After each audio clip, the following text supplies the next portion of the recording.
এই মুহূর্তে ছাত্রলীগ এবং কোটা সংস্কার আন্দোলনকারীরা মুখোমুখি অবস্থানে রয়েছে শেরপুরের খড়মপুর এলাকায়। এই যে এই পাশে রয়েছে ছাত্রলীগের একটি অংশ, এই পাশে রয়েছে কোটা সংস্কার আন্দোলনকারীরা।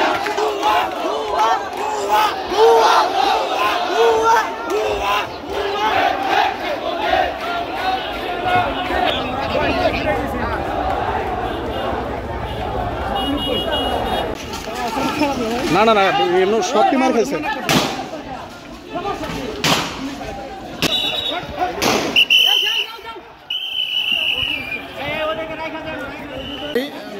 আমরা শান্তিপূর্ণভাবে রাস্তায় আন্দোলন করতেছিলাম, হয়তো ছাত্রদল ছাত্রলীগের পোলাপান এবং পুলিশ তারা গুলি ছুটছে। ছাত্রলীগের পোলাপান ইটকা মিটছে, ইটকা মারে আমার এই ক্ষত করছে, তারপরে পায়ে লাগছে, আরো শরীরের ভিতরে লাগছে।